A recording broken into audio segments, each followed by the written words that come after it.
Distinguished guests, freedom fighters and human rights activists from all over the world, ladies and gentlemen.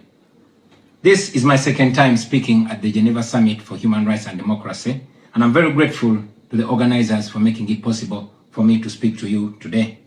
In 2022, I spoke about a country that I call home, Uganda, a nation of 50 million people living under the violent military dictatorship of General H.E Bobi, who has for 40 years twisted the law and used the military to stay in power. I told you of how I ran for president against him in 2021, how it was the most violent political campaign yet, and how he massacred hundreds of our people on the 18th and 19th of November 2020. How he shut down the internet on the eve of the election, imprisoned me inside my home for weeks, and then declared himself winner of the 2021 presidential election. Now, it is 2026, and here I am again, speaking to you at the Geneva Summit.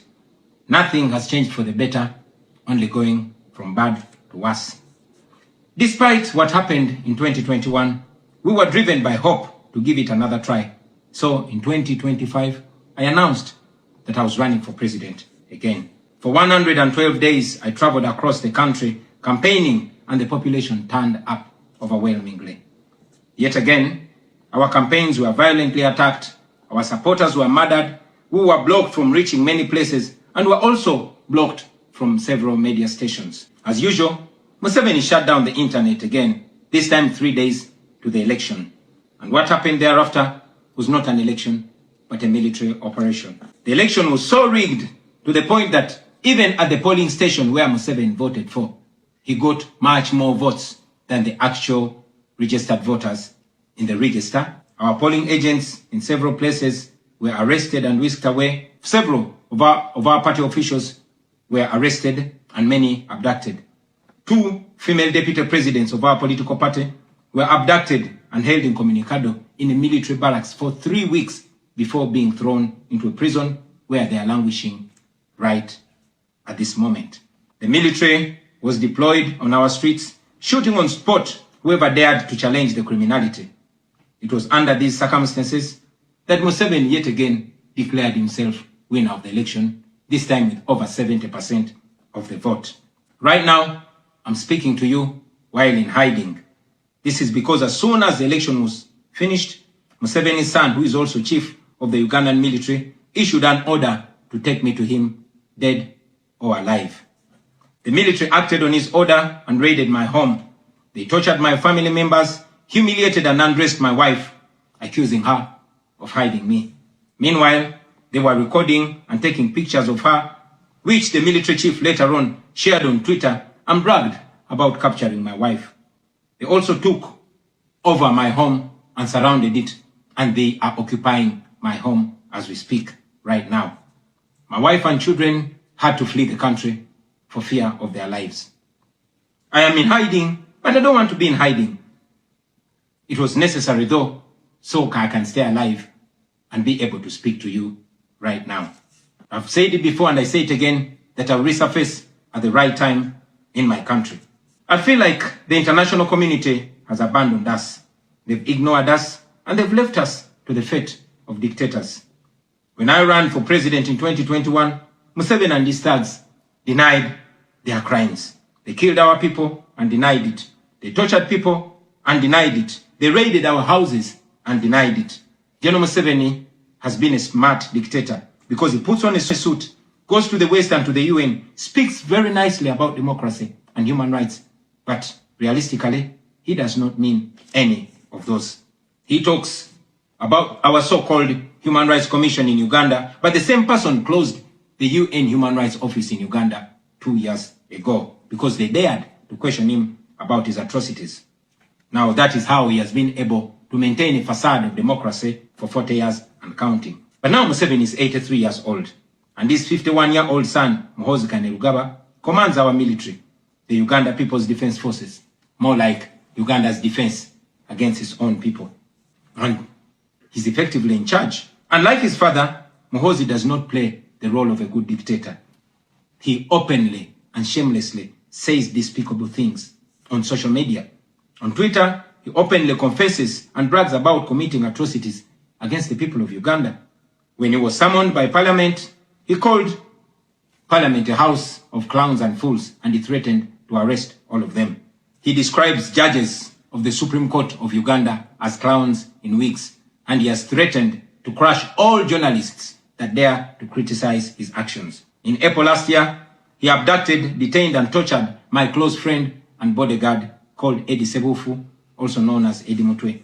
He later on posted on Twitter naked pictures of Eddie, boasting that H.E Mutwe was in his basement learning Museveni's mother tongue, Runyankole.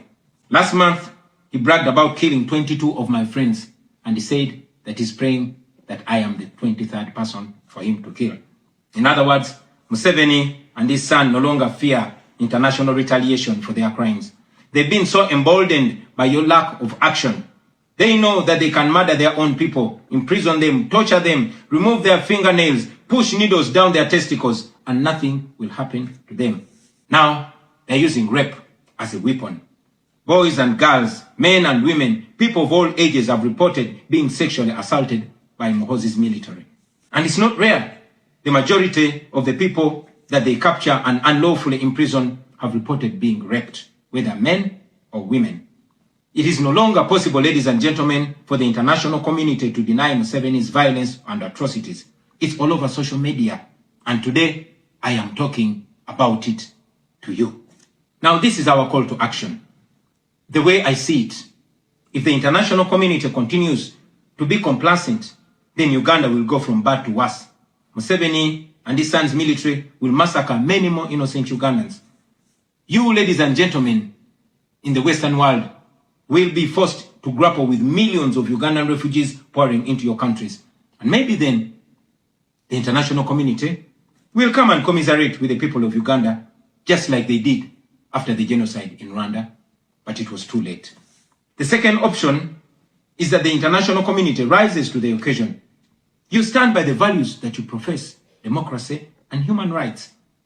You can rein in on General Museveni and his son through targeted sanctions as well as financial and legal pressures. Ladies and gentlemen, Ugandans are not seeking for pity. Ugandans are only seeking to see the world take action against the individuals that have violated their rights for far too long. Those that have abused democracy with impunity should be the starting point. Please sanction these individuals. Sanction General Museveni. Sanction General Muhoozi. Sanction all the police and military officers that are responsible for gross human rights violations. Sanction those commanders. Sanction the judicial officers that have aided criminality through deliberately misinterpreting the law or skewing it. Those that normalize electoral fraud. Those that remand to prison suspects that should actually be sent to hospital.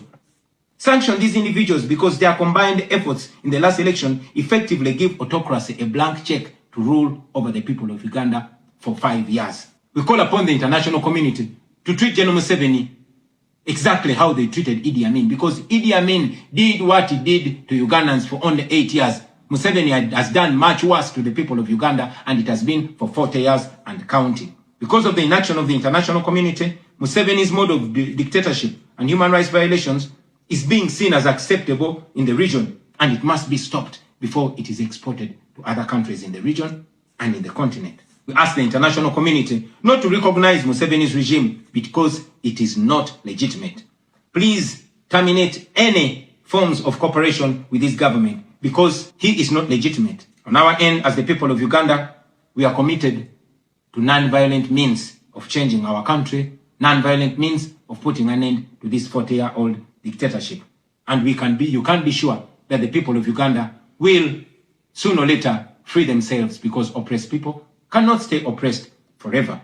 With your help, friends, with the help of the international community and development partners, we can change our country. We can liberate Uganda before it is too late. I thank you for listening to me, for God and my country.